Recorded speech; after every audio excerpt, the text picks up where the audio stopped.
Hi guys. അപ്പോൾ ഇന്ന് നമ്മുടെ റോസ ചെടിയൊക്കെ ഒന്ന് പ്രൂൺ ചെയ്യാൻ പോവാണേ. നമ്മളിത് കഴിഞ്ഞ ദിവസം നമ്മുടെ റോസ ചെടിയുടെ പൂവൊക്കെ വിരിഞ്ഞതിൻ്റെ വീഡിയോ ഇട്ടിട്ടുണ്ടായിരുന്നു. ചെറിയൊരു ഷോർട്ട് വീഡിയോ ഇട്ടിട്ടുണ്ടായിരുന്നേ. അപ്പോൾ ആ പൂക്കളൊക്കെ കരിഞ്ഞു തുടങ്ങുന്നൊരു സ്റ്റേജ് വന്നിട്ടുണ്ട് കേട്ടോ. അപ്പോൾ അങ്ങനെ ഒരു സന്ദർഭം വരുമ്പോൾ നമ്മളിത് പ്രൂൺ ചെയ്തിടുവാണ് ചെയ്യുന്നത് കേട്ടോ. അതായത് പൂവുള്ള തണ്ടിൻ്റെ 2 മുട്ടിന് താഴെ വെച്ച് നമ്മളിതുപോലെ മുറിച്ചു വിടണം.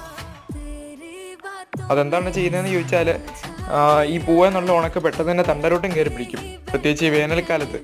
അപ്പോൾ അത് ഒഴിവാക്കാൻ വേണ്ടിയാണ് നമ്മളിങ്ങനെ ഉണങ്ങിയ പൂവൊക്കെ മുറിച്ച് വിടുന്നത്. അതനുസരിച്ച് നമ്മൾ നനവും കൊടുക്കണം കേട്ടോ. രാവിലെ വൈകിട്ട് ഉറപ്പായിട്ടും നനയ്ക്കണം, അല്ലെങ്കിൽ സംഭവം പോക്കടിച്ച് പോകാൻ ചാൻസ് കൂടുതലാണ്. അപ്പോൾ നമ്മുടെ കൊച്ചു വീഡിയോ ഇത്രയേ ഉള്ളൂ കേട്ടോ.